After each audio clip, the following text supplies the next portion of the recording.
Good evening, everyone. Will the regular meeting of the City Commission for Tuesday, May 23rd, 2023 come to order?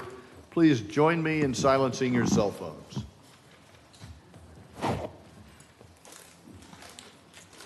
Madam City Clerk, please call the roll. Mayor Cleveland. Here. Vice Mayor Hartman. Here. Commissioner McGurk. Here. Commissioner Preen. Here. Commissioner Martin. Here. Thank you. Police Department Chaplain Pete Carter will now lead us in the invocation. Please stand.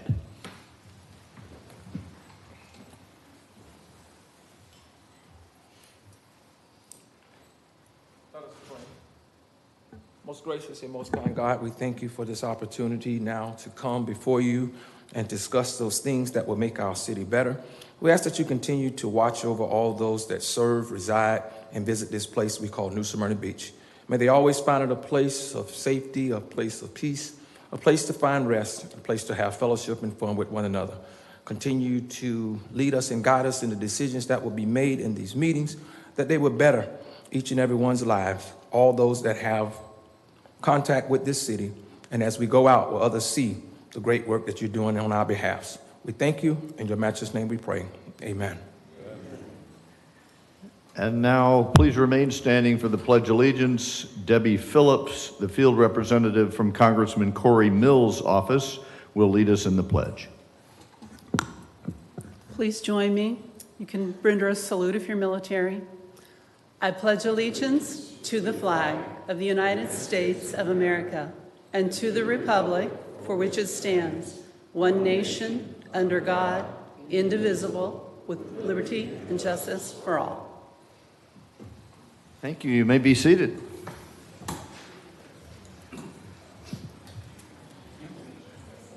Let us approve the agenda. City Manager, are there any changes to the published agenda? No changes, sir. Thank you. Very good. On announcements and recognitions, I see Mayor Sally Mackay is in the room. Mayor Mackay, it's a pleasure to see you, ma'am. Thank you for gracing us with your presence.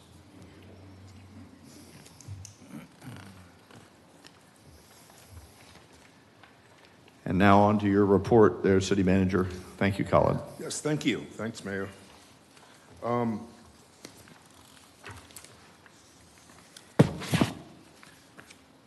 We have met with the General Manager and CEO for the NSP Utilities to discuss the septic to sewer conversion and action plan. So we'll come back to you with both bodies, the City Commission as well as the NSP commissioners, with an action plan. I'm hoping sometime, probably either at the end of June or August, regarding that topic. We also met with Hazen Construction regarding the crushing concrete sites. We're still dealing, obviously, with some of the residents still complaining about the noise. Our code enforcement makes a frequent visit to the site, different times, different days. We have not found them at this point to exceed the level of noise that is set in the Land Development Regulation Code. I have went out myself several times, as well as the Assistant City Attorney and the City Attorney and other staff members. But in the meantime, I think it's the level of noise from the vehicles when they're backing up. I think it's more than the actual noise from the crushing concrete. They have brought a different type of equipment, and I think it's have less noise than the previous machine that they had. Also, they have the sprayer on it, so in terms of the dust.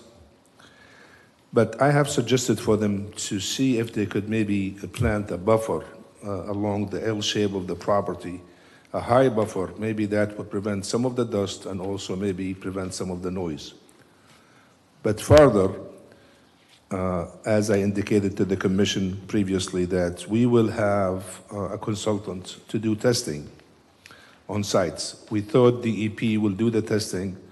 DEP will do the testing one time, but then every time we have to call them and somebody has to complain in order for them to go out. So I think rather than going through all that, I think we will hire our own consultant to do the testing, The testing will do the dust, the noise, and also on the concrete itself at different locations, including the Sacred Heart Church. So, and also I have suggested some other items for them. I don't want to talk about them publicly at this point because I don't know if they're going to materialize to anything, but when they do, I will bring them up forward to the commission. I have made some suggestions to them, and I think they're looking into it.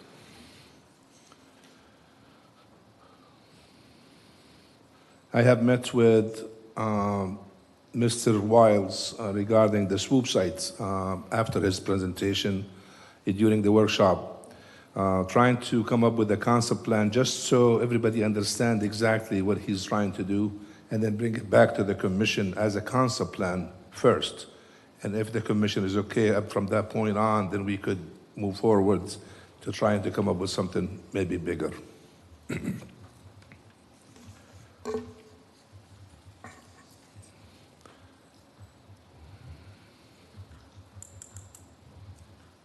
I have met with all the department heads virtually. This is our normal annual regular meeting that we have before the hurricane. That's our hurricane preparedness, to make sure every department is well aware of the issues that they have to prepare for, and also the lesson learned from the previous hurricane. Some of these items that we have talked about from Hurricane Ian and Nicole to be added, such as high vehicles, the boats that we will be purchasing, because as you remember, we had a hard time to get some of these areas because of high water level that we didn't have anything available for us to reach them, besides the high vehicles such as the fire trucks. The exposure analysis meeting will be on the 30th. Unfortunately, we have two commissioners who will have a conflict that they will not be able to attend. I have tried to change the date on the exposure analysis. It's supposed to be on May the 30th. However, the Brannan Center is not available. That's one issue. The other issue is the moratorium expires and ends on June the 27th. So we don't know what's going to happen from the report on the exposure. So we were trying to line up everything in case if we come back with the report, we have to act on the moratorium. I have tried to move it. I think Commissioner Hartman wants it on the 31st. But we still have another commissioner who would not be able to attend neither the 30th or the 31st. I tried to move it to the 7th and the 8th, and still that wasn't an option for me because the Brannan Center, they had an event there the same day, and I cannot arrange it for the City Commission meeting immediately right after because it's a special meeting.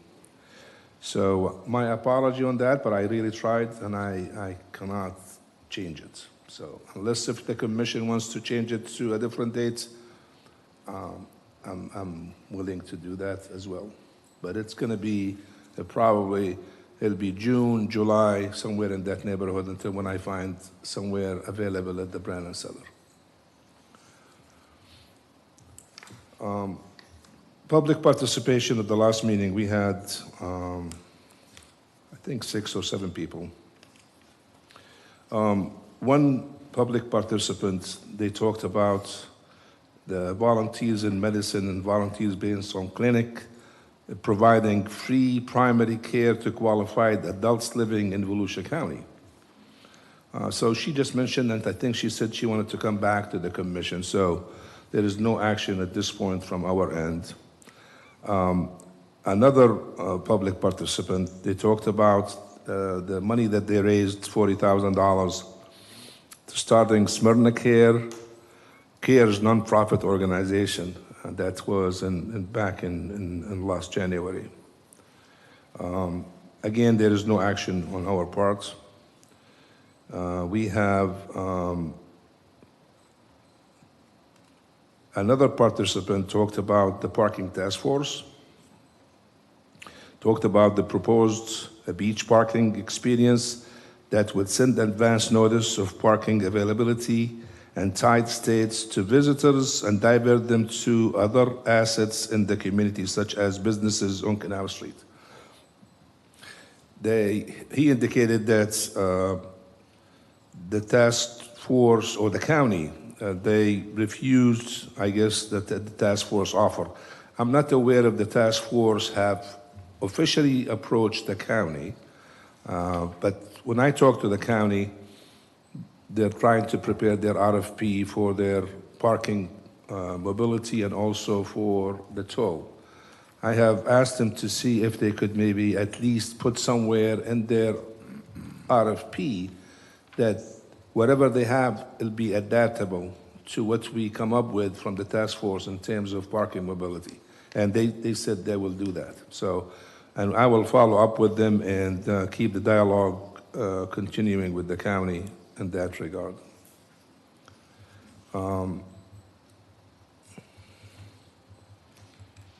Also, he mentioned about the Sunshine Law, that it's difficult for board members to communicate among each other.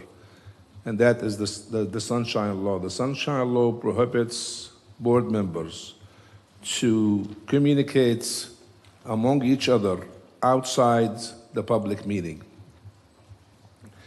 They could send, if they wanted to share information or materials with other board members, they could send it to the staff, to the city clerk, or to the assistant city manager, or myself, and we'll share it with other board members.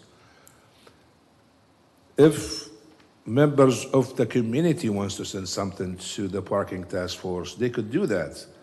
My suggestion to them, send it to them, but blind copy the other board members, because what happens if you copy all of them, sometimes maybe one of them would respond to all, and then that becomes a violation of the Sunshine. So I understand his point that is difficult. It is difficult. You guys cannot talk outside this room or any public meeting, but we have other means to communicate and discuss.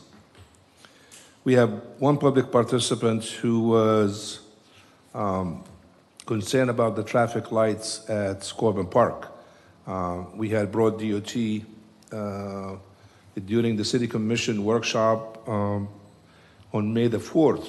And I mentioned at the time, based on what the DOT mentioned to the Commission, that it's going to take 5 years to 10 years, that we have money available under the transportation impact fees. But the other concern is not just the funding, but having the traffic light, that's going to impact almost the entire 44 in terms of the access management that the DOT will probably will have. So I want to make sure that everybody's aware. We put the traffic light there, but this is what's going to happen. So I'm looking for the consultant who did the traffic light design on Station 50 to come up with a proposal, but then also to have a public meeting where we could address the other issues with DOT.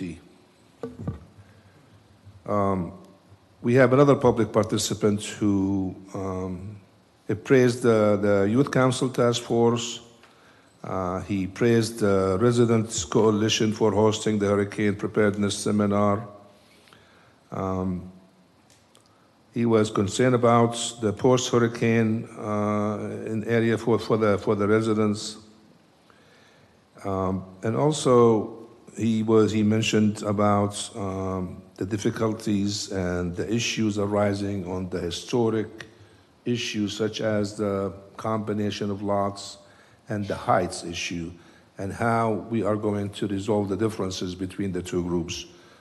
We had the public meeting on May the 10th, and then tonight, City Commission will discuss this item to see if we wanted to move forward or not. We have another public participant who he said that this is his fourth time asking the commissioners for progress on performing MDAs, PUDs, LDRs, and to coincide with each other. He wants to know whether the MDAs include termination clauses. He uses the Hyatt as an example. and wants the commission to review MDAs before they're signed by city attorney. And he used the Walmart for an example. I didn't have time to provide the report at this meeting, but we will provide the report either at the first meeting in June or the second meeting in June, addressing all his issues. He's in the audience today, so I just want to let him make sure that he knows that.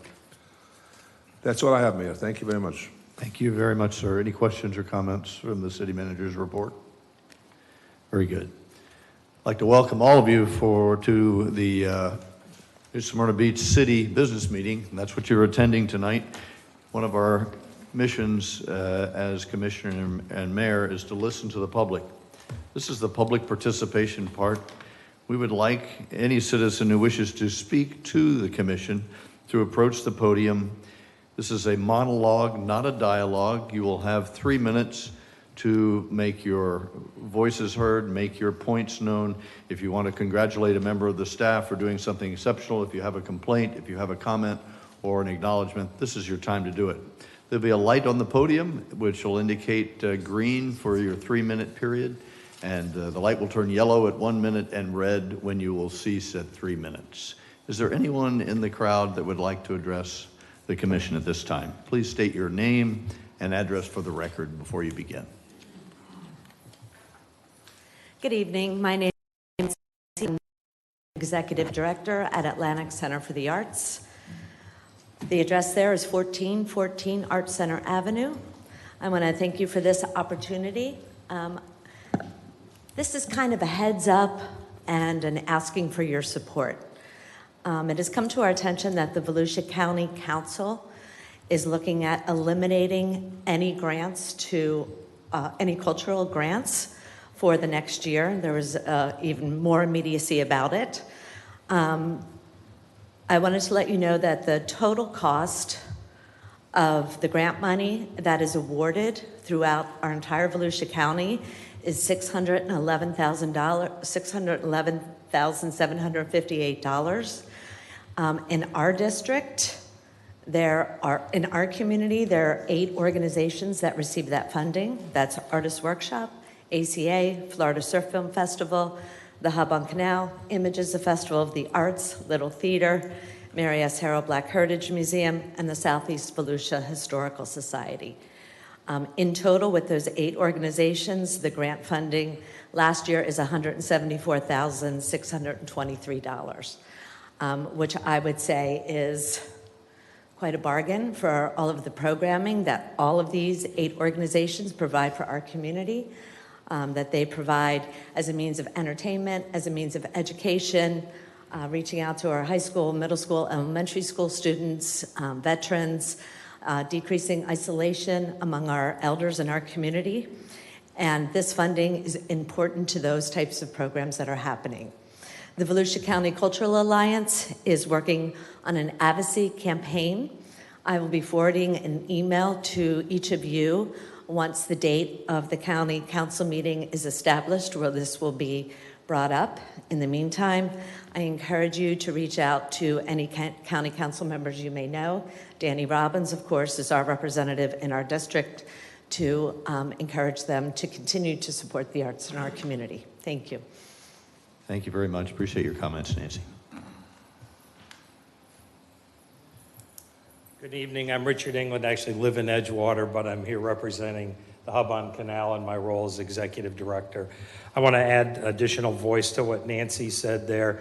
This is an unfortunate situation. These grants have been taking place to all the organizations here in New Smyrna Beach and the other ones around the community, around the county rather, for something like 25 years, and it's been probably the steadiest source of funding that any of us have had over that time period. The grants amount to varying degrees of importance to the individual organizations, but there's no doubt that at the margin, these grants allow us to continue to provide the programming that, such as Nancy outlined, including touching kids in school and seniors and veterans in our case, and other programs like that. And if the cuts were to go through, or the elimination, I should say, were to go through, there's probably some chance that there would be programs that were cut back or possibly ended. I don't think it's outside the realm of possibility that some of the smaller organizations around the company for whom this sort of blow might be significant enough that they might not be able to recover from it and end up having to close, and that would be a tragic situation. And so I would add my call to all of you to both as the municipal government of a city which has got a significant arts reputation, not to allow or to do your part, that is, to help see that this doesn't take place. I have a copy of a letter. Some of you know that 2 weeks ago Sunday, was our Razzle Dazzle fashion show at the Brannan Center, which is the biggest outreach event that we have. And this had surfaced as an issue just before that event took place. And so I wrote a letter to everybody that was in attendance, about 250 or so people, and there was a copy of that letter on the chair. I have already reached out to each of you individually before, as you know, but I have a copy of the letter that was left for those people, or for the public, for all of you to have a copy as well, and I'll enter it into the records. Thank you very much for your consideration and support of the arts. Thanks. Thank you, Richard. Appreciate your comments. Hello, my name is Lisa Dunphy, and I'm a longstanding avid tennis player. And I'm asking these questions on behalf of my fellow tennis players in town.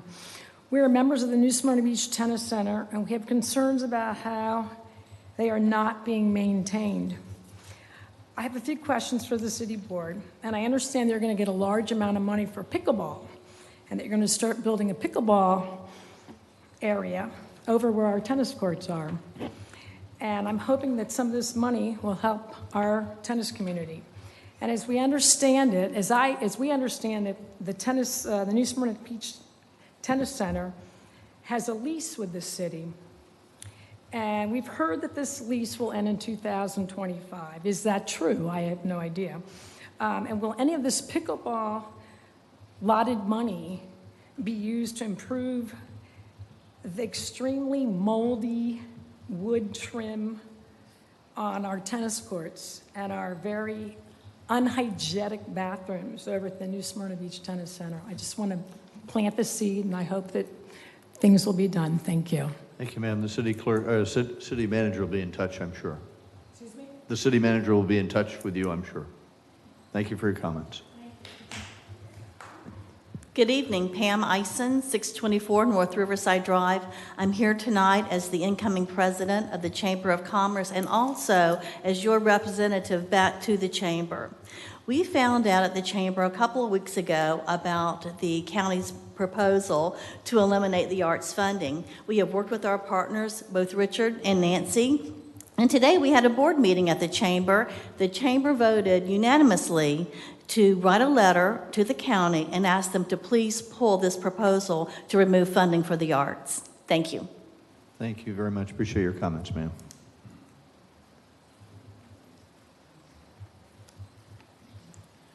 Good evening. My name is Greg Holbrook, and I am a resident here in New Smyrna Beach, but appearing in front of you as the executive director of the New Smyrna Museum of History here in New Smyrna. And I'm just going to read a letter that I shared with all of you late this afternoon.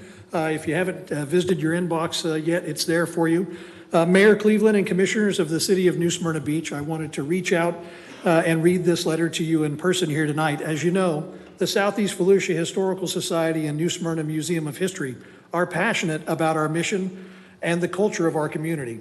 We were shocked to learn that the Volusia County Council had engaged in a discussion to eliminate the Volusia County Cultural Council and the grant programs it provides to cultural organizations in Volusia County at the county's regular meeting on Tuesday, April 18th. Following that statement, there's a link there for all of you to click on and view the archive of that conversation that was held. The dollars that are provided through these grant programs, the Volusia County Cultural Grant and the State of the Arts License Plate Grant, play a vital role in organizational development and the programs that organizations can provide to the community. The Volusia County Cultural Grant provides funding support for nonprofit registered cultural organizations. These funds are limited in amount, however, they provide a foundation to build a financial plan upon for developing cultural organizations. They certainly did for our organization. Since those funds are not restricted to brick and mortar projects, they can be used for a variety of needs. The State of the Arts License Plate Grant is a program-specific grant that allows organizations to ask for up to $5,000 to support the development of new community programs. The Southeast Volusia Historical Society recently used this grant to assist in developing the first Heritage Day in 2022. Heritage Day is a museum open house which is free to the community and had over 500 participants that first year. The Volusia for the Arts License Plate Grant Program was recently revised as a result of funding levels that are on hand. The County Cultural Council was tasked with reviewing and approving all grant applications to this program. Eliminating the Cultural Council will leave this program with no mechanism to facilitate the grant process and jeopardize Volusia County's eligibility to access these funds and pass them along to our communities. You've already been shared a list of our organizations here locally. Arts and cultural organizations drive tourism, retain local dollars, and attract new dollars to main streets and downtown districts. One recent study of return on investment for cultural support calculated that $7 came back to the community for each dollar invested in cultural activities. Companies look closely at quality life issues when they consider where they locate their businesses, and that certainly plays into those decisions. Our board of directors recently voted unanimously to engage in an effort to educate our local community as to the importance of these programs, and we hope that you will join in that effort. Thank you. Thank you, sir. Appreciate your comments. Mr. Seeger. I'm not sure if that's good, if I'm notorious or what. Scott Steger, I actually live in Port Orange, 466 Champaign Circle, but I have two businesses here in New Smyrna. Immediate past president of the Chamber of Commerce, so I stand to support Pam Eisen. I think what the county has done here is they brought up something that wasn't even on the agenda, and they have now tried to dissolve an organization that was giving a large amount of grant money to really something that this community is known for, arts and culture. We're just asking you guys to stand with us as we go back to the county and ask them to reconsider and at least delay this, put a moratorium on it for some period of time. Some of these nonprofits are very small. Taking away $20,000, $30,000, $40,000 without any notification at all could be the end of some of these organizations and some of the great things that they do in our community. So we hope you'll do that. And Mayor Cleveland, you made this opportunity here, so I would just like to pay a compliment. Khalid, Carrie, Ron, Kelly, you guys are awesome. I have had a chance to work with pretty much everybody here at the city at some point or another, so there's my compliment. Hope you guys have a great day. Thank you, Scott. Appreciate your comments.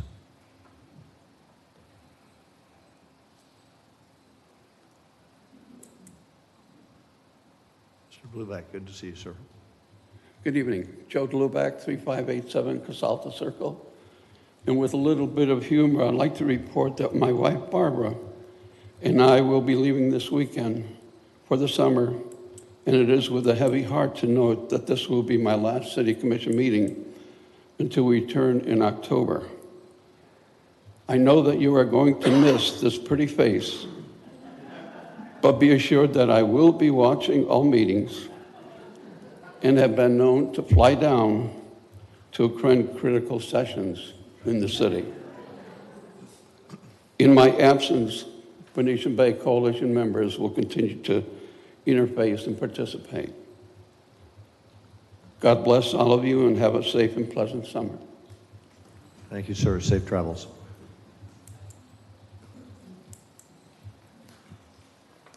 Mr. Beckwith. Good evening. My name is Mark Beckwith. I live at 1208 South Riverside Drive. I'm here tonight for two reasons.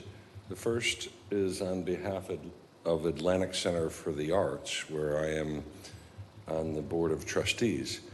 And you've heard a lot of discussion about the funding of the arts, and I think really what everybody is asking you for is your advocacy with the Volusia County Council. Please call them. Ask them to not do this. According to George Bernard Shaw, without art, the crudeness of reality would make the world unbearable. and it brings a lot of benefits to New Smyrna Beach as well. The second thing I'd like to talk about tonight is in relation to the wisdom of Khalid Riedestadt for having a community meeting to find out the true voice of the community in regard to the Historic Preservation Commission and the text amendments for the LDRs. It was a great meeting. You guys did a wonderful job, and it was fascinating to see that it was overwhelmingly, by everyone in that audience, something that nobody wanted to have happen. I know you're going to have a discussion about that tonight, and when you vote about that, I sincerely hope you follow the will of the people. Thank you. Thank you, Mark. Appreciate your comments.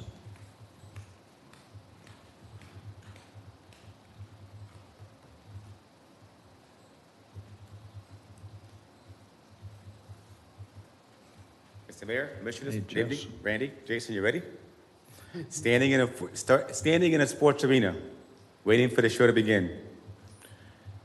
Red lights, green lights, strawberry wine. A good friend of mine follows the stars tonight. Venus and Mars are all right tonight. As I sat here listening to the folks from the art centers and all the ones that are getting no longer funding, let me propose to you an idea that I thought about a while back when I moved here. New Smyrna Beach has festivals every year. I read about the Jazz Festival.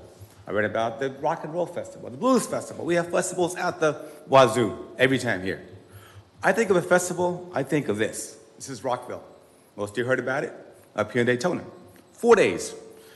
Now, we can't do Rockville here, but I propose to you the following. What if we got people thinking about this? The city buying 30 acres of land, building an outdoor amphitheater, and having a true festival, running from Friday noon till Sunday 10 o'clock at night, having bands all the way around. I know, how do you make money? Easy. Ticket sales, for one, and parking.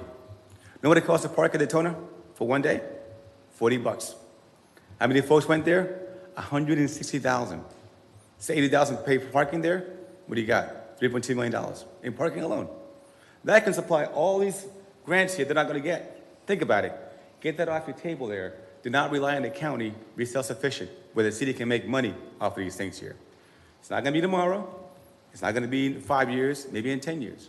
Because of the acts we have today, the old ones are going to end up dying. And there's more coming up. What is the most recession-proof business out there? Entertaining. This city here, the economic engine for the city is entertainment. You walk down Flagler, there's live music every night. Some is good, not so good. Regardless, it's still there. People come for that. You go down 44, same thing. Canal Street, same thing. Somebody's playing a guitar somewhere. Somebody's beating a drum somewhere there. You have the ability in this town to move forward with an amphitheater out west between I-4 and 95. Easy entrance and exit, easily. Not today, like I said, maybe in 10 years, maybe in 15 years. I may still be alive. But if you don't do it, somebody else will. Somebody will buy that land and make it happen, and the city will not make a penny off of it, only on taxes. Thank you. Thank you for your comments, sir. Are there any other comments from public participation? Seeing none, public participation is closed. We'll move on to the consent agenda. Does any member of the commission wish to remove any item from the consent agenda for discussion?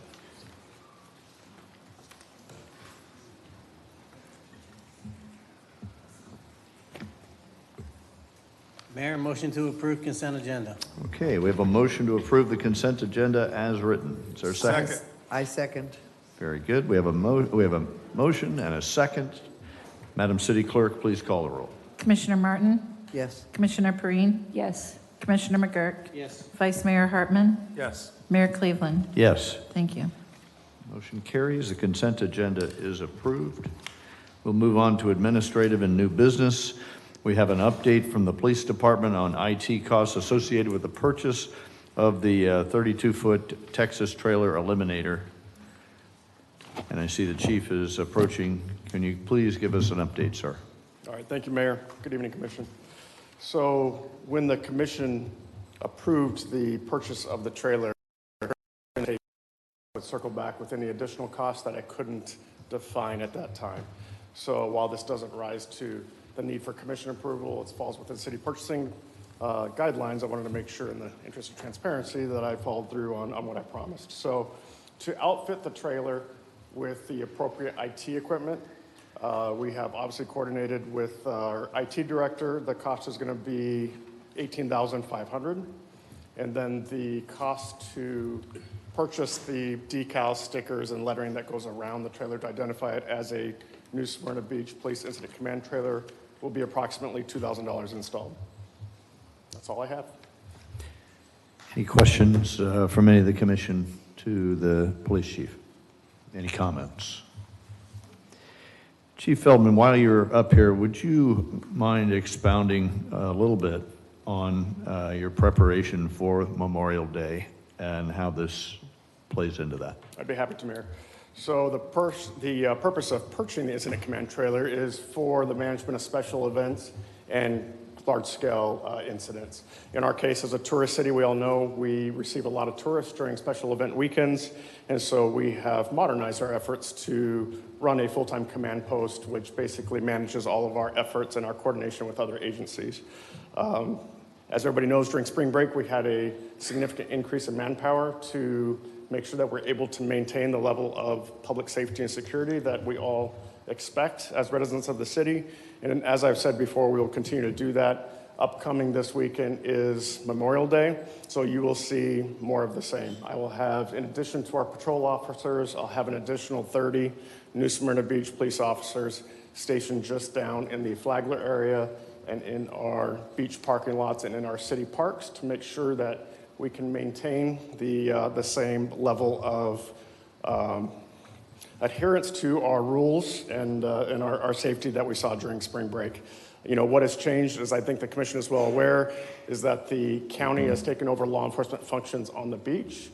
That has proven to even be more helpful in terms of coordinating special events like this one this weekend. So we've already had meetings with the county, what they now call their coastal division, and they have agreed to support us with the manpower that we're expecting on the beach to make sure that we maintain that sense of law and order, and that adherence to the rules both in the city and on the sand during the weekend.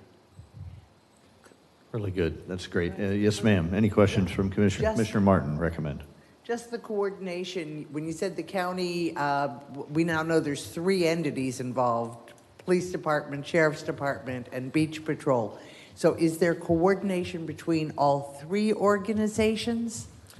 Yes. So, Commissioner Martin, I can't speak to between beach safety and the county. I assume that is there. I can't comment on it because I can't see it on a daily basis. But what I can comment on is we have coordination with both of our partners. So beach safety still controls the traffic on and off the beach. They decide when to close the beach, usually either at capacity or high tide. They'll communicate that with us, and we have implemented some changes for Memorial Day that we hope to capitalize on moving forward. Using the additional community service aides that the commission approved us to hire, we have now hired and trained those. So you'll see full-time community service aides assigned to North Beach. And we have come up with a traffic pattern, so we will be mobilizing traffic, won't be allowing anybody to stay stagnant. Historically, what will happen is they'll come off the beach for either high tide or capacity. I know I'm not telling the commission anything you don't already know, but they will, attempt to circle around and sit in the roadways waiting for the beach to reopen. We are not going to allow that. So we will have people stationed in those intersections just to create a flow of traffic that will pre-designate, and they will choose if they want to drive in circles or leave for the day. Really good. Thank you. Any other questions, comments? Thank you, Chief. Really appreciate it. All right. Thanks, Mayor. This concludes item 8A, and we'll move on to 8 and B1. They're related to do emergency purchase in effect for a large air conditioning unit at the Babe James Community Center. And so with that, we have Director Salazar here to give us a report about the condition and what his plan is. We'll vote separately on these 2 items. Thank you, Mayor. Beginning in the end of, over a 2-week span, end of April, we had multiple issues with the current AC system at Babe James. Beginning April 27th was the first day we had issues with the system. Our leisure services staff contacted our maintenance ops department. They came out with Anderson air conditioning company and looked at the unit in assessment, got it to a working state. The techs noted that the coils were freezing over and they were in poor condition. A week later, on May 4th, we had a similar issue. Techs came out, worked on the unit, got it to a working condition. The following week, the day before the employee appreciation event we had at Babe James, the evening of May 10th, the system was not cooling again. And the techs came out, looked at it, and said that they suspected that there was a leak. They suggested a new compressor. They could not find the leak, and $875 service tag later, they got the system up and running for the third time. So, long story short, sorry if I'm trying to go through the timeline in my head. In consultation with maintenance ops and Todd, our capital projects manager, both recommended against replacing the compressor as a Band-Aid. The compressor was $3,800, but everybody felt that that would be a throwing away good money to an extent. I solicited quotes from 4 companies to replace the unit. 2 companies responded. The low quote was $40,000, the high quote was $42,000. With summer camp fast approaching, beginning on June 7th, we wanted to get the air conditioner in before then for the gym. Anderson, the quote for $42,000 was the only company that could turn it around in that time frame. So that's where we are with the process. I'm currently working with maintenance ops with David and Kevin to establish a preventative maintenance plan for all city managed buildings under my purview, including Babe James, Brandon Center, Live Oak, Coronado. That's the extent. We currently do not have a preventative maintenance plan in place, and we're working to establish one. Good. Any questions for the director? How old is the air conditioning system? Years old. That's well below the failure of a regular air conditioning system. What is the periodic maintenance? And I don't mean to sound like I'm cross-examining you. David may know most of this stuff. Do we do periodic maintenance? Do we check the coils? Do we clean the filters? Do we do all those things? Kevin, would you be able to? Mayor, members of the commission, Kevin Brinkley. I'm fairly new with the maintenance operations department, but I asked Rob if I could join him this evening and kind of speak to the regular maintenance that occurs with all of our city's facilities. Yes, there is regular maintenance that occurs to every one of our facilities that the city owns. We have a number of facilities throughout the city that we own and operate. Some of them are occupied by departments like leisure services. So what's happened traditionally is the department that occupies our facilities would kind of take over the upkeep of that facility, would be the ones in charge of scheduling the vendor to come out, just like he did with the quotes. What we're trying to do now is we're pulling all of that together under maintenance ops, because in the end, we are the ones responsible for every one of the facilities. We should be the ones overseeing all of that preventative maintenance. As far as air conditioners go, we do have someone go out and check each of the air conditioners monthly. We do have to change all of the air filters in the city at least once a month. We have over 100 air conditioning units throughout the course of the city that we have to change every month, that we have to check every month. We have a checklist of things that they visually inspect each time that they change the air filter, and then quarterly they do what's they called flush the pipes. Essentially, they vacuum out all of the pipes that are used for draining out the condensation. They put a chemical treatment in there to make sure that there's no growth of algae or anything like that, and check all of the insulation in the coils and vacuum out any debris that may have fallen into those. So we do have regular maintenance that occurs quarterly for the coils. I think you asked specifically about.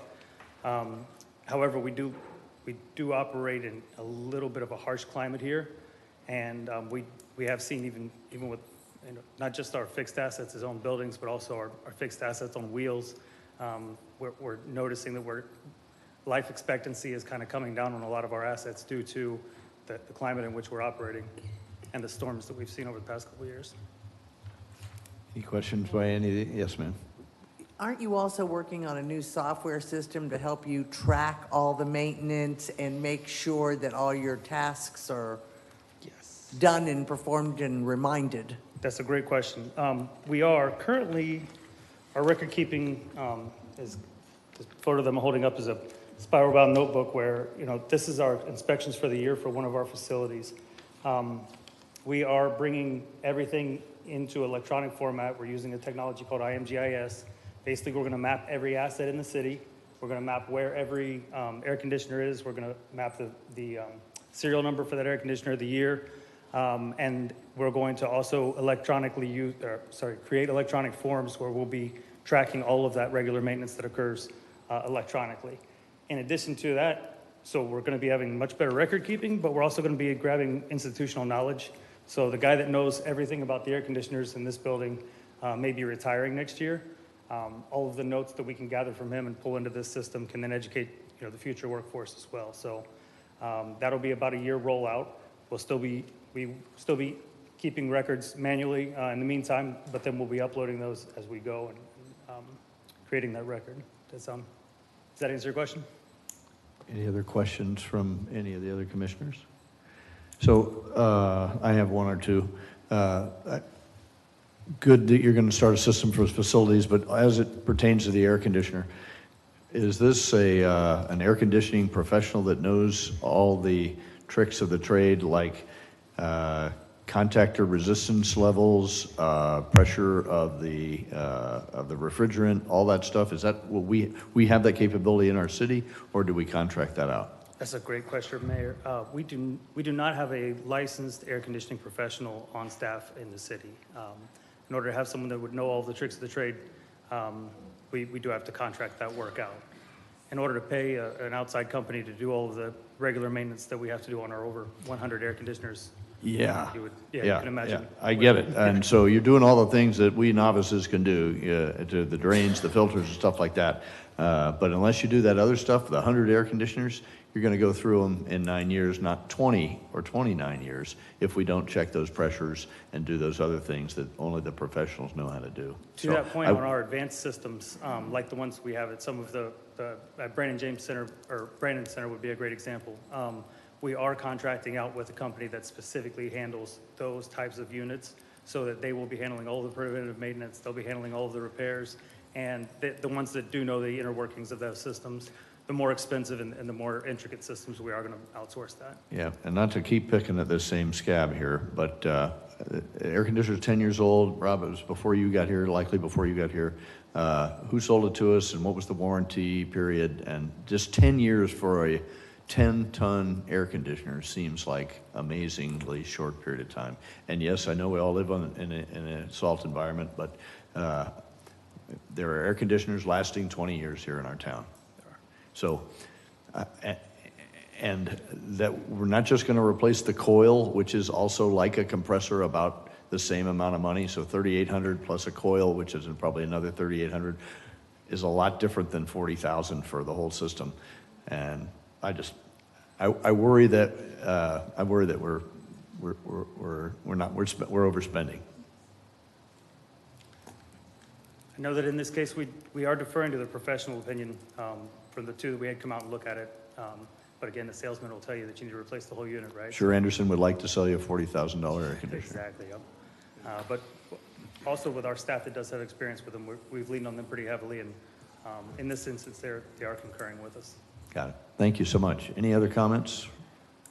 Just one comment, Mayor. Yes, sir. You know, the contractor that they're referring to is a local contractor, trustworthy contractor. Been dealing with the city for some time. They kind of have multiple contractors, but I would trust his judgment if he tells us that the AC is supposed to be replaced. Yep, very good. Yep. Anderson maintains my home air conditioner. I trust them as well. Thank you. Thank you so much. Thank you.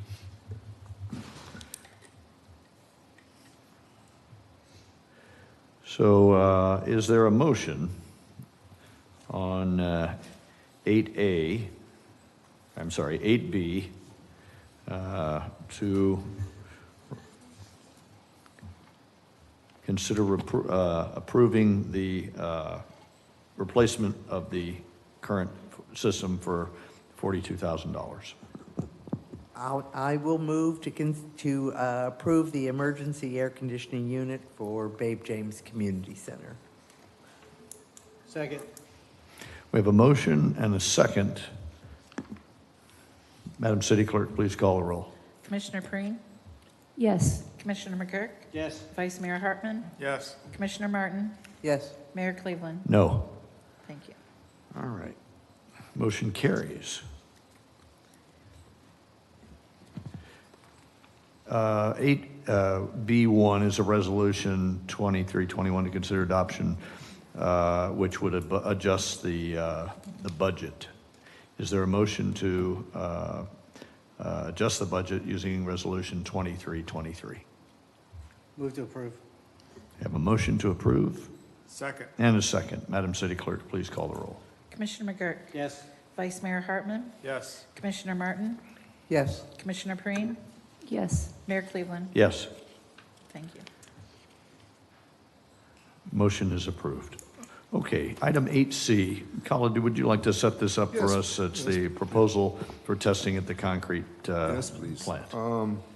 As I mentioned in my earlier in my report,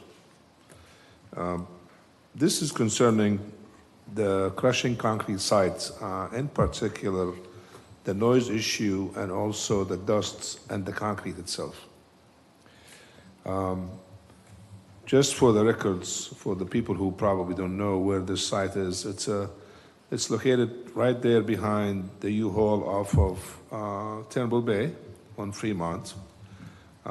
It's zoned I-2, surrounded by zoned areas as residential. The zoning industrial I-2 has been there for a long, long time, before even my time here. However, we're dealing with some of the complaints from the residents, probably for the past couple of years. We have done certain things to try and to address the issue, but it seems like it's a non-ending issue. The noise, we control the noise quite a bit, but again, there is the noise from the vehicles backing up. The train been stopped on this intersections quite a bit. People think it's because of the crushing concrete. As a matter of fact, the chief reached out to the FEC because they have a longer train. That's why our intersections are blocked. We actually followed the train to see if that's where it stops at the crushing concrete. And most of the stops we've seen, it wasn't because of the site. But regardless, we wanted to make sure that we address and uncover every stone that we have out there. So that's why we wanted to have this company, this consultant, to do the testing on the noise, the dust, and the concrete itself. Different sites, and it probably takes 7 weeks, and I want to have Kyle Fagley, our city engineer, to come and speak about the details of the proposal itself. So Kyle, if you would please, if you come forward.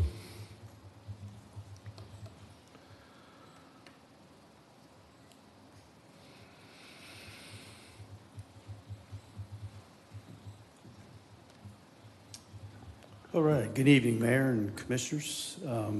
Just as an item of clarity, this is really just going to be air sampling and dust sampling. So no or action will be part of this particular proposal.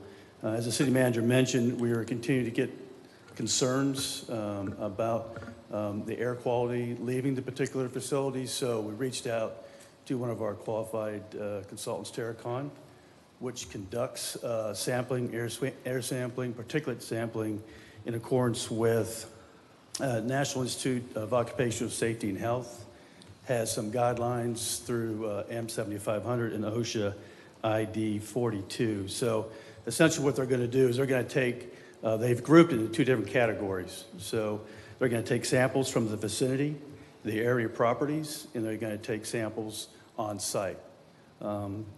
They are going to take no less than 15 wipe samples on site, again, following the M7500 guidelines.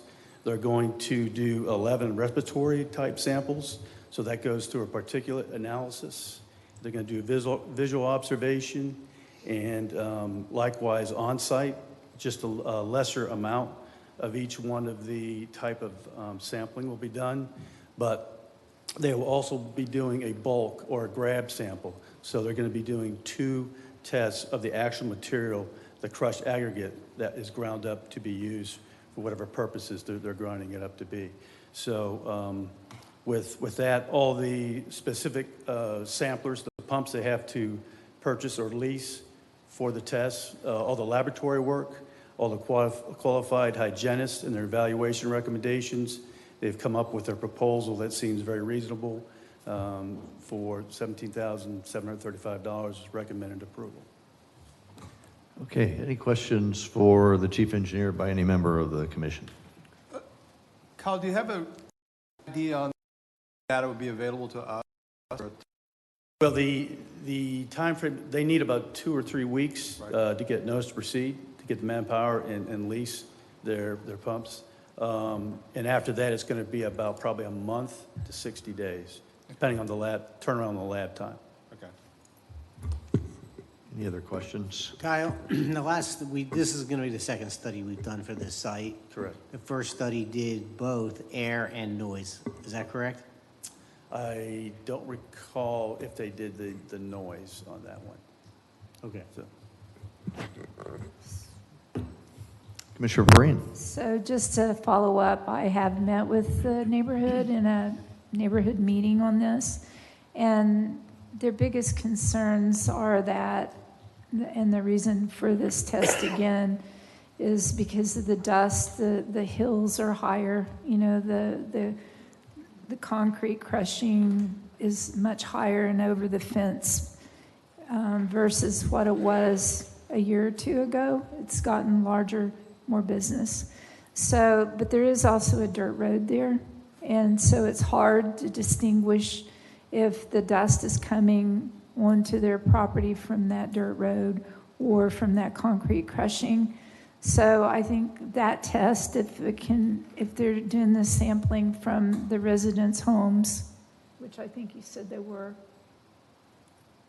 and then also from the site itself, will that be able to distinguish the difference between hazardous and non-hazardous and what is caused from that road? Do you know? Yeah, that's a good point. Obviously, the crystalline silica, which is basically a quartz, which is why they're doing the 2 grab samples. So they'll compare the analysis with what they have on the wipe test. You know, the roads are usually shell, which is like a mollusk material.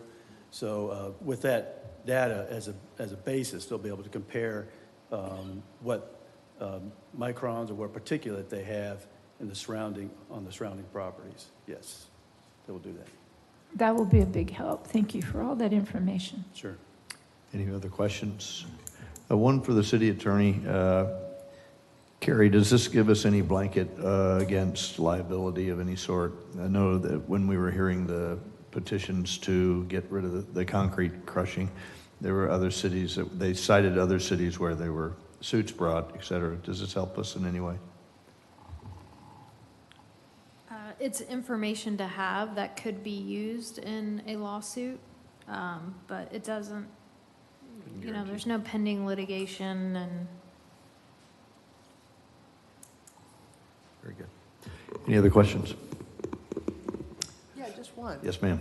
Let's assume that should the material come back hazardous to the surrounding properties and Sacred Heart School, what can we do with that information?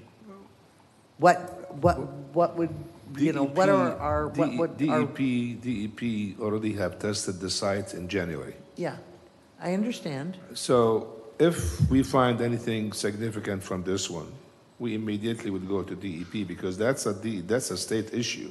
And so we will take action based on what their requirement is. And, you know, you might have to shut it down. I mean, I don't know what the consequences are, but. Okay, but I mean, But- we do have legal tools to make Absolutely. some action Yes. should the results be unhealthy for the surrounds. We can talk to the state. They do have an air emissions permit through E DEP. Yeah, she's aware of that. She's just asking, do we have any tools, which we do. That's the question. In other words, yeah, this is going to kill everybody, but we can't shut anything down. I mean, you know, so you want to make sure that we have a tool that we can take action should we get unfavorable results. Thank you, Kyle. Appreciate it. Thank you, City Engineer.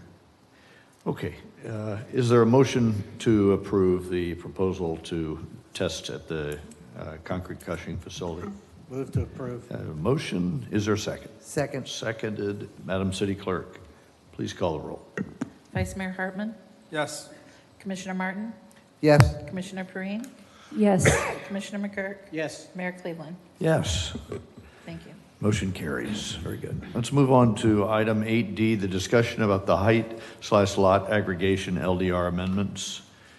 I believe the Assistant City Manager, Ron Niebert, has a report. Yes.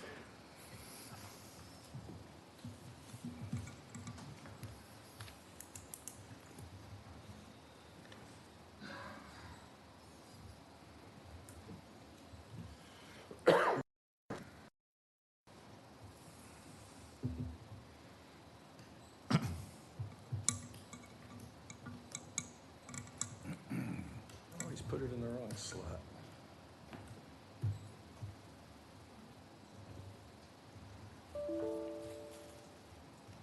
I will try and bring it up wet while you're considering. For many months now, over the last year, the city staff has been working on two LDR amendments related to historic preservation efforts.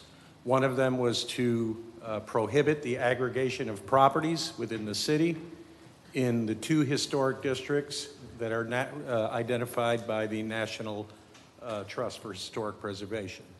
The other was to amend the current height restrictions that are in effect in the city to a maximum of 35 feet in those same districts. We had some draft ordinances that were prepared. They've been reviewed by numerous staff members. Staff has made determinations that the ordinances in their current form and in the opinion of staff, any amendments to the current regulations we'd have based on the new legislation at the state under the Byrd-Harris Act would expose us to litigation on takings clauses. We held a public meeting 2 weeks ago in which over 200 people attended. The vast majority of people were polled by a hand vote, and the vast majority indicated that they were not in favor of these regulations. The ordinances were presented basically not as a specific ordinance, but as a concept. Did the public and does the commission wish to amend the LDR regulations to allow the limitation of aggregation of properties? And does the commission or did the public wish to consider amendments to the current height restrictions that are in effect in the city for those historic districts to a 35-foot maximum? I have some information I will try to get while you guys discuss or may ask any other questions you may have. So let me see if I can get this. Questions for the Assistant City Manager?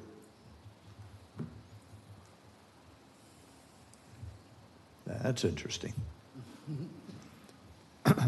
So, pardon me, Mayor. So what staff is seeking for this evening is direction from the commission on whether you wish to proceed with the development or changes to these proposed ordinances, or to cease any further activities on proceeding with these amendments. Staff is seeking direction. This is highly contemplative, and this is what the main topic of buzz around the town have been for a while. We should give it serious consideration and give the staff direction. So, Commissioner Perine. I would just like to make a motion to see the effort proposed LDR ZA to amendment or ordinances on height and lot assemblages. Perfectly stated as Robert Rules of Order. We can then discuss afterwards. I have a motion on the floor to cease. Is there a second? Second for discussion. Second for discussion, and now we can proceed with more discussion. Would you like to lead the discussion? Would you like to start? I would like to combine these two things because we already have the height restriction in place. And so the lot aggregation is the problem that we also have with possibility of future litigation. I did see some issues from researching some of this, and part of it was I attended that planning and zoning meeting that caused us to hear. And I noticed that we had a special interest group that was there in favor of this, but the homeowners were never really notified of that particular planning and zoning that it was coming to that board. So based on the commission manager form of government we have, I had a problem with that because I did the research. You have copies in front of you that special interest group was notified by staff. And there's not an easy way to talk about this except in sunshine. So I would like to go forward with this discussion of being careful with this form of government we have, that we don't let special interest groups dictate and why we're here at this moment. I know that the past commission board, before we were elected, the 3 new people here, told staff to go forward with doing research, but we never had that opportunity to even consider that. In these emails that I have 60 pages of them, started 2 weeks after we were elected. So warning, we need to be careful with this form of government and we not let this happen. That's why I'm making the motion to cease this. I understand. Thank you very much. Commissioner Martin. One, thank you for reiterating the form of government. Number 2, a little bit sideways. I do not think that it is. I think the area we want to protect is our commercial districts, our movie set ready Canal Street and Flagler. So on a sideways note, I would take it out of the historic residential areas and our national historic residential areas and concentrate on what we can do to maintain a stylistic character on our 2 commercial streets. Okay, thank you. Commissioner McGirt. First, I'd like to thank staff for having, as Assistant City Manager Ron Niebert stated, the public meeting that was had where we were able to get the residents whose properties were going to be affected by this to come out and get their opinion. There's no single person more important than those who have the skin in the game, and it is going to affect them, whether it's positive or negative. That public meeting was critical to the transparency, integrity that which we, the city, operate at. So I commend staff for having that public meeting. It was done very well. Great job at it, clarifying and making sure, Ron, you asked 5 or 6 different questions a number of different ways to make sure that everybody understood what they were answering and to get a very clear picture of where people stood. That was deeply appreciated. So, Commissioner Perrine, I hear what you're saying. I generally agree with everything you've said. From the context of how our government should operate. We did, the former commission direct staff to come forward to pursue some of these things, to look into it, and then bring it back to us to determine if we wanted to go in that direction. So I'm happy to say that in the end, I believe it worked how it should, or at least how I hoped it would, and how I think many intended it to. It was brought forward by a group of citizens who were very endeared to preserving the historical aspects of the city. We took a look at it, we had a public meeting, and most important, the residents showed up and voiced their concerns. And so I'm very happy that they did that, and I'm, this is how government works. I think to pinpoint what you're getting at is, should a special interest group that does not primarily own properties in the district that they wanted to affect, should that come forward in this manner? And I don't necessarily have an answer for that. It's not a yes or no for me. It's an interesting one. It's a tricky one.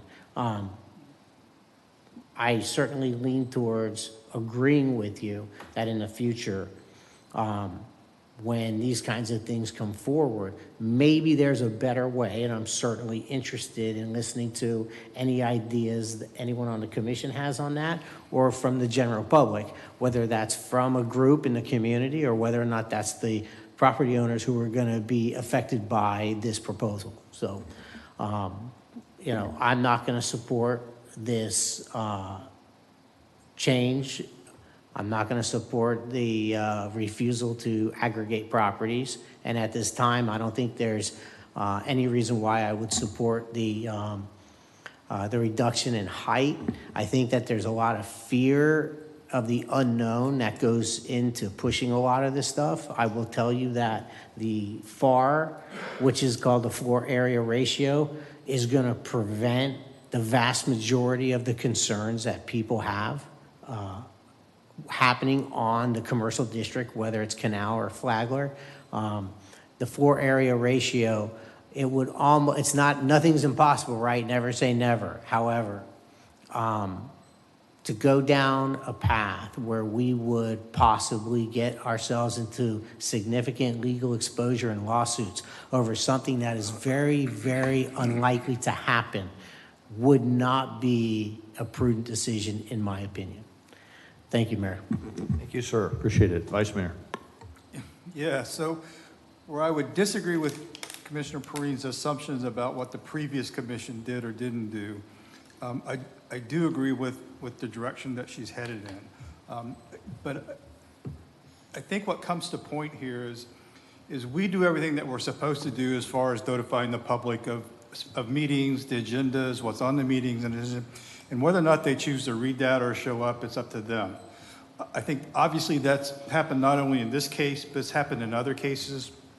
We had it with the artist, the drawings on the walls, the artist things, parking issues, all those kinds of things get out of hand, don't get to all the people sometimes just because there's a lack of interest at that point in time. But certainly with what we've experienced these last couple of months, the community is engaged from both sides. We've gotten more participation in a lot of these things than we have in previous commissions.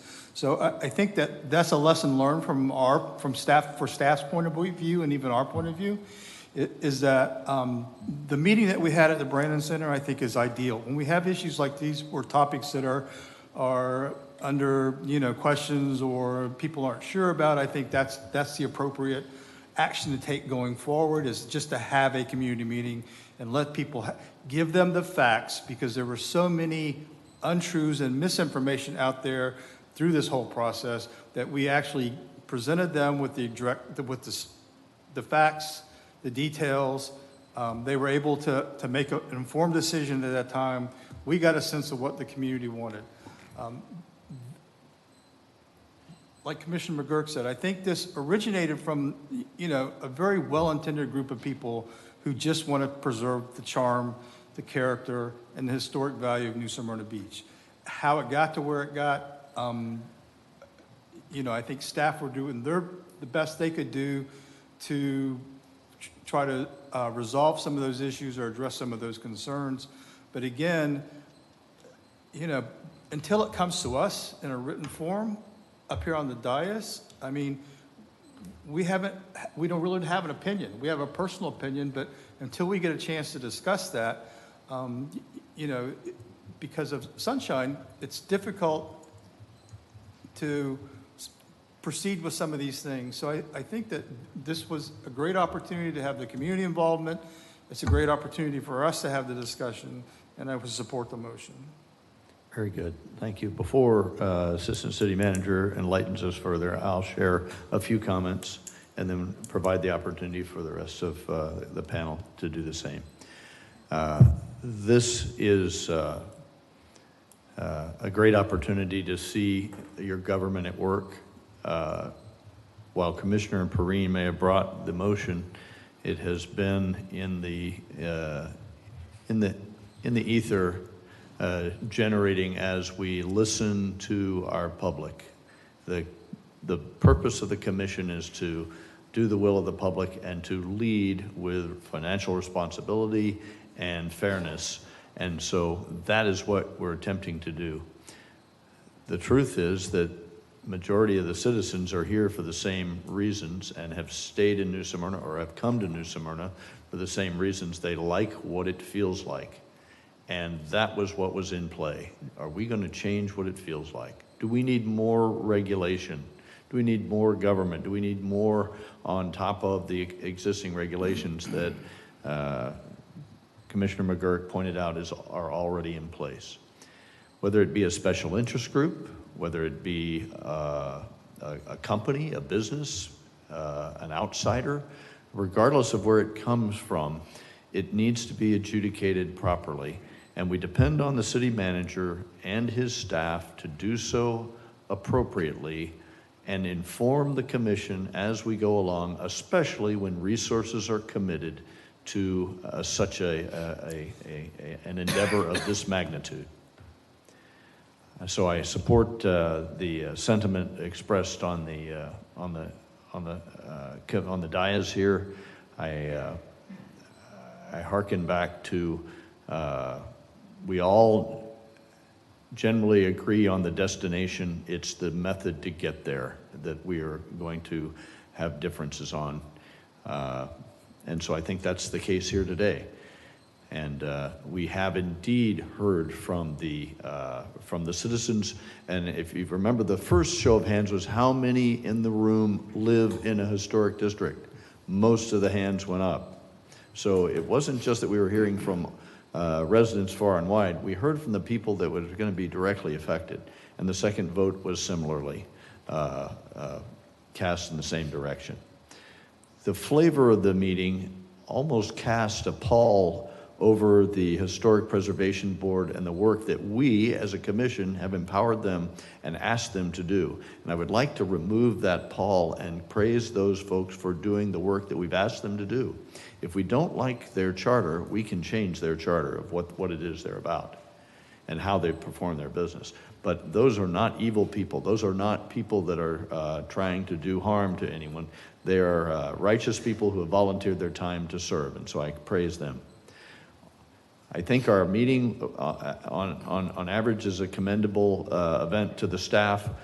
That said, we have many areas of pockets of lassitude that we could trice up and do better on. Having a map there, having some legal input. There are a couple things we could have done better. Many have called and written to say, I'm more confused now than I was at the beginning. So while we attempted our best, we always try our best. Occasionally we fall short, and we always have room for improvement. COLID is on a continuous process of improvement journey, as is the staff, and I assure you we will get better and better. My last point is Winston Churchill's remark, which is surely democracy is the worst form of government, except for all the others. This is your democracy. This is what we stand for. This is how we do our business.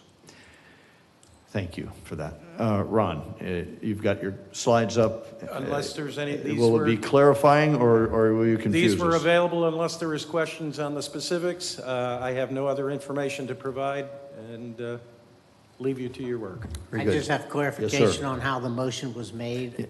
We'll have a restating of the motion for sure. I want to give the city manager or the city or the city attorney an opportunity. I just want to say a few words. Typically on issues like that, I mean, the first thing we do is the public meeting. A lot of times what happens, issues come up, and the first question the commission will ask is public feedback. So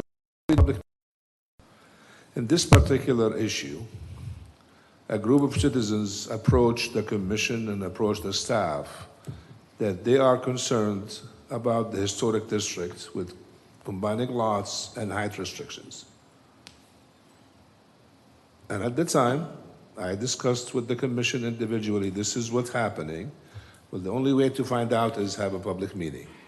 And that's what we were moving forward with. But it's like any other issue that we do. If it's a sensitive issue, the only time that issue comes up to the top, it's at the end. And that's what makes it difficult sometimes. You have public meetings and people attend, people don't attend, depending on their schedule, depending on their interest. We had a proposed sidewalk that we were working on, almost got to the end. And we had the final public meeting, and then everybody came out and the sidewalk is not done. So I know we have some few issues maybe to iron out, but in the meantime, the process worked exactly how it was designed. And again, maybe we didn't have the maps at the meeting, maybe we didn't have this at the meeting, but the bottom line is the process itself worked. Maybe some tweaking to it, that will do. But the commission, that's at the end of the day, the commission is the deciding factor. The commission is going to be approving whatever we do. So we followed the process. The group that came in, that's what they asked. They asked the commission, they asked the staff, and we did that. I mean, it's almost like every other issues in town. That's what happened. So I just want to make sure that it's not like we've done what was happening at the time. So. Thank you, sir. City Attorney, any remarks?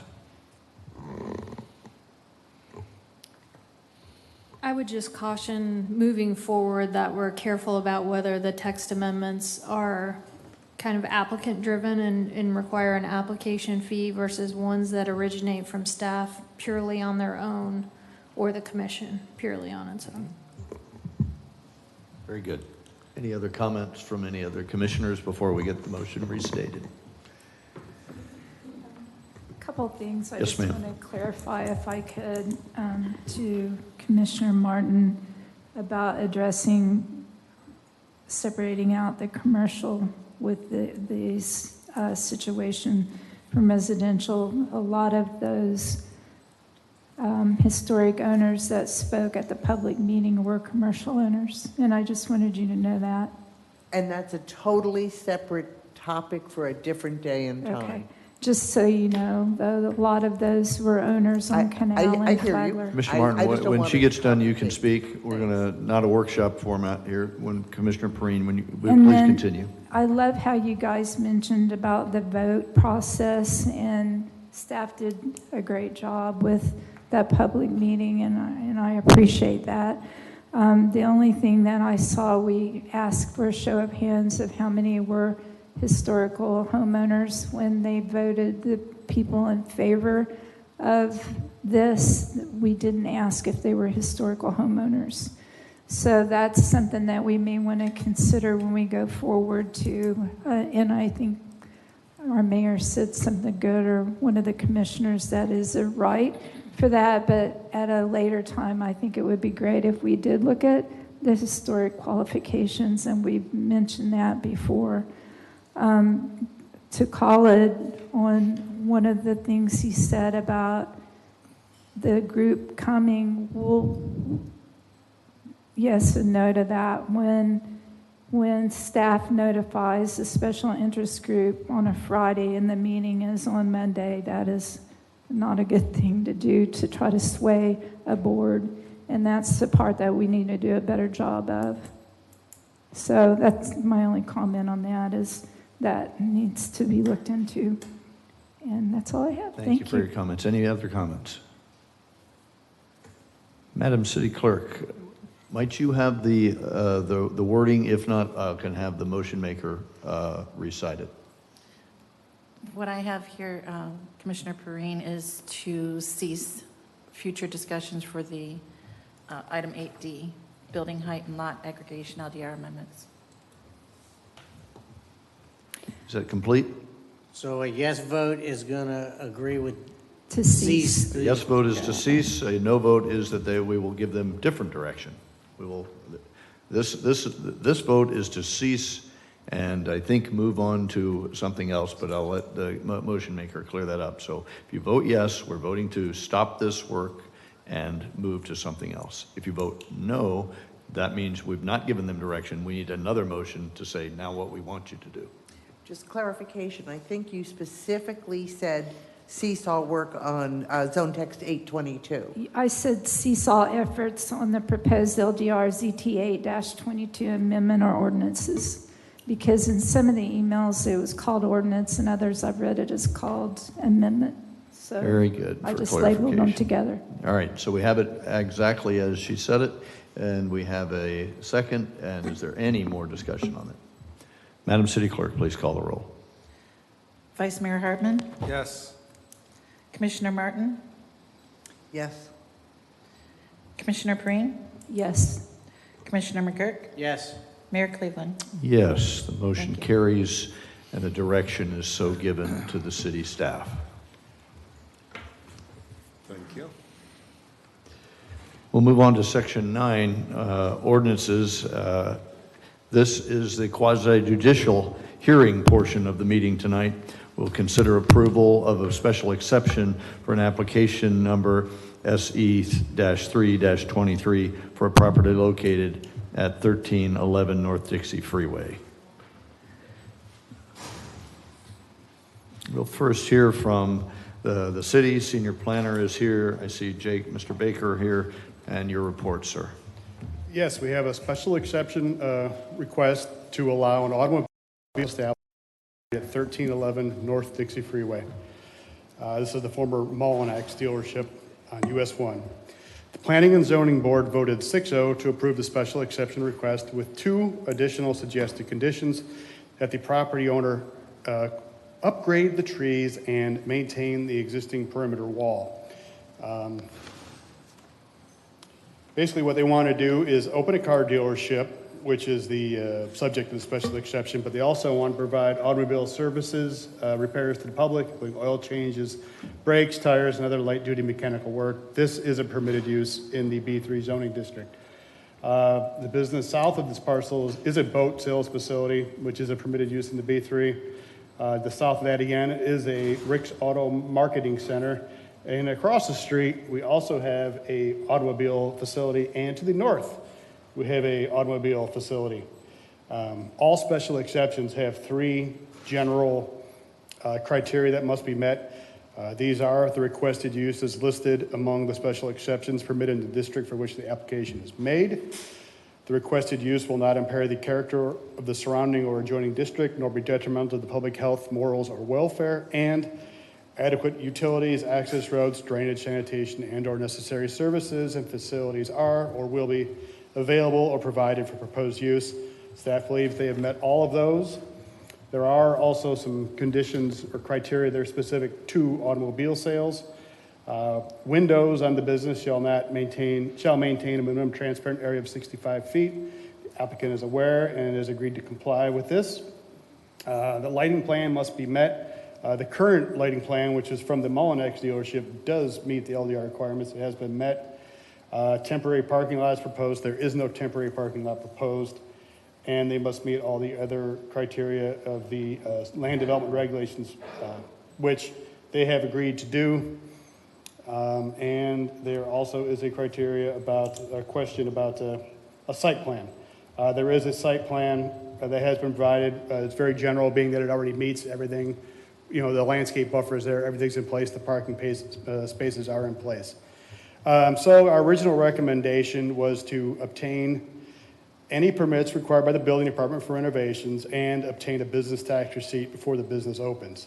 The Planning and Zoning Board added the 2 additionals: upgrade the trees and maintain the existing perimeter wall. Now, the site does have underground stormwater, so they can't be ripping up the ground too much to put in trees all over the place. And I have to think also that maintaining the existing perimeter wall is up to their own benefit anyway. So, I mean, while there might be useful criteria, I I think that's, the one, they can't be ripping up too much because of the trees. And two, it's in their own benefit to maintain the wall. So, my position is still the two additional original criteria recommendations.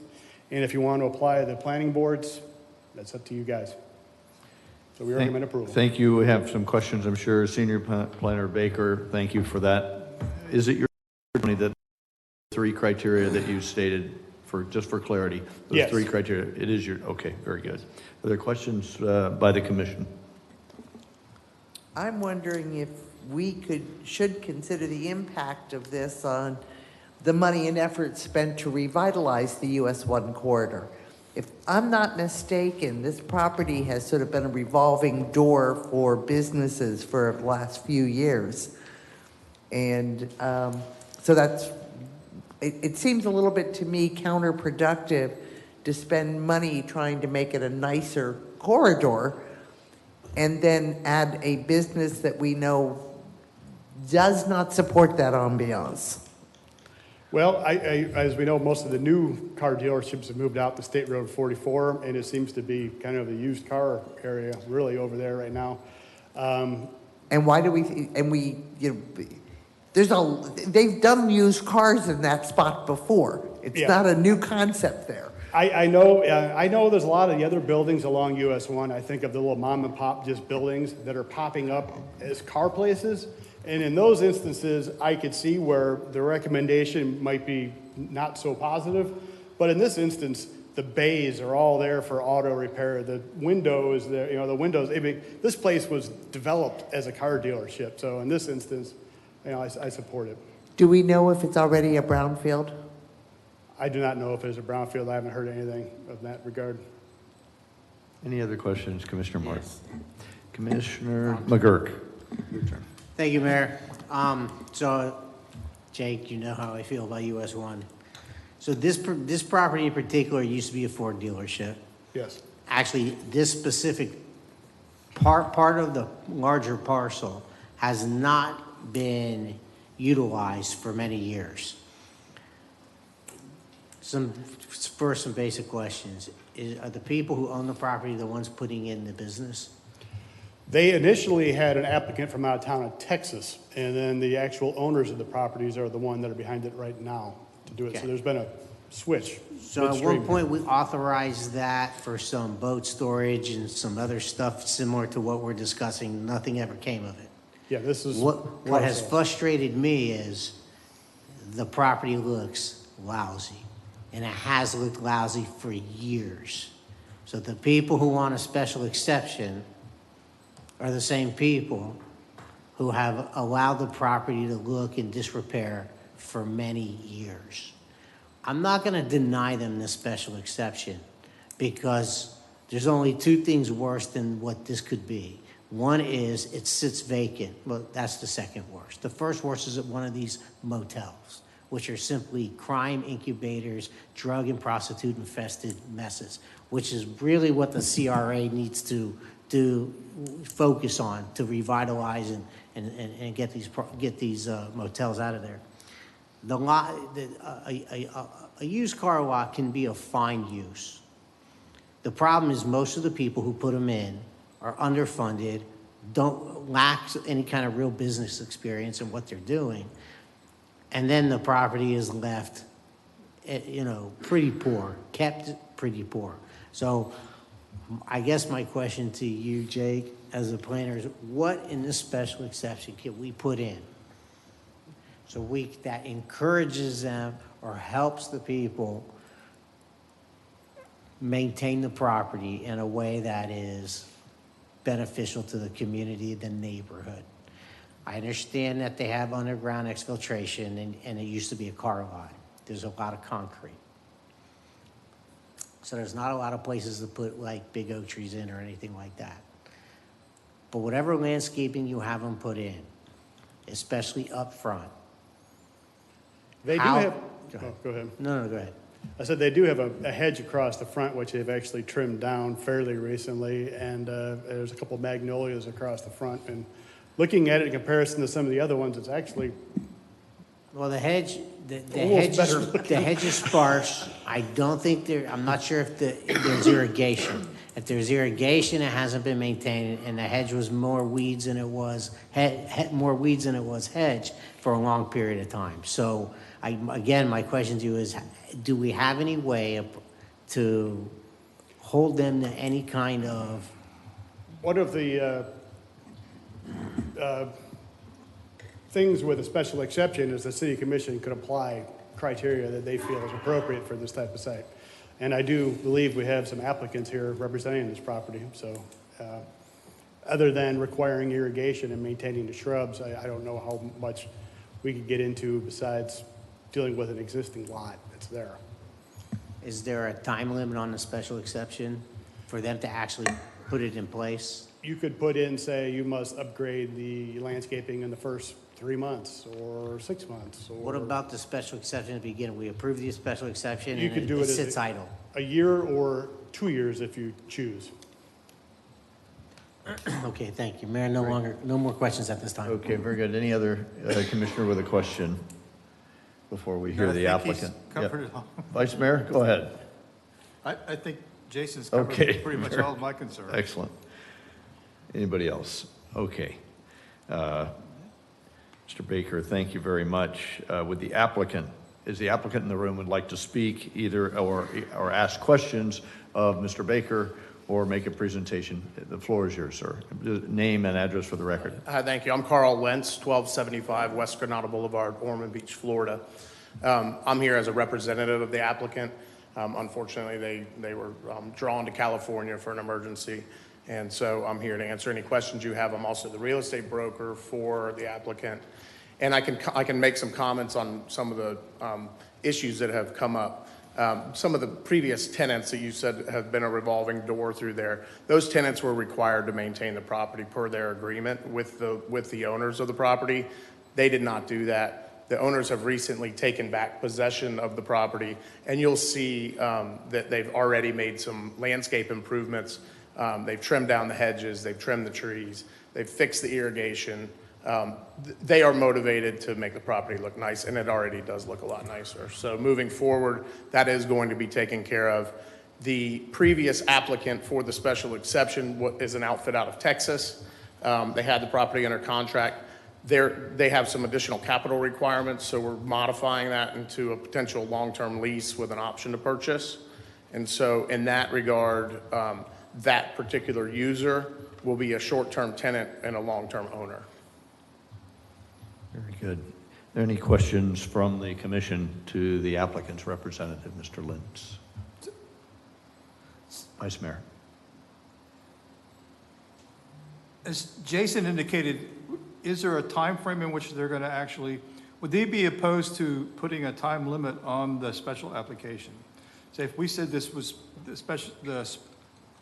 special exception is only good for 2 years or until such time as he gets his BTR, is that going to be? They would have no reservations with a 2-year requirement to put that into effect. Obviously, that it does not expire in 2 years if they're performing properly. Okay. Any other questions for the applicant's representative? Any other comments from you, sir? No, thank you. Thank you, Mr. Lintz. Appreciate it.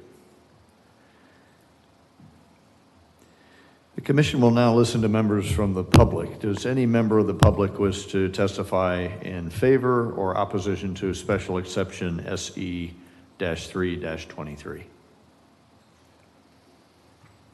there any closing remarks from the staff? Quasi-judicial hearing for the approval of this is now closed. For the record, this is application SE-3-23. Is there a motion to approve the special exception?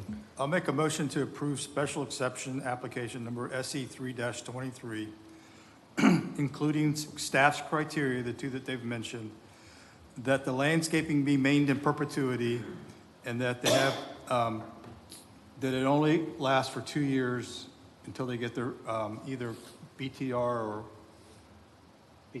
BTR. Second that motion. We have a motion and a second. Is there further discussion now that we've had a very clear motion? I'll ask one. This includes the items that Jake mentioned that the Planning and Zoning Board, the additional items, that those 2 items that the P&Z put on top of them. No, it does not. Does not. Okay. Thank you for that clarification. Any other discussion? We have a motion and a second. City Clerk, please call the roll. Commissioner Perine, Yes. Commissioner McGurk, Yes. Vice Mayor Hartman, Yes. Commissioner Martin, No. Mayor Cleveland. Yes. Thank you. The motion carries. Now we'll move on to ordinances. We have several first readings of ordinance for the first time by title only. Second reading will occur on June 13th, 2023. Madam City Attorney, the first one, please. Ordinance 2323.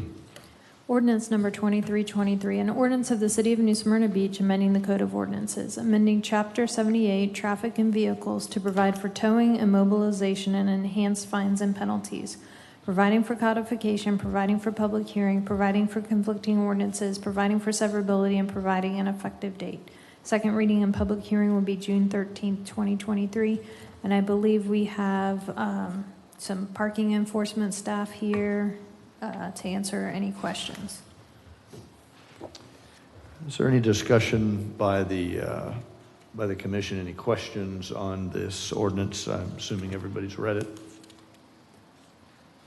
Big change from what we have today. Yes, ma'am.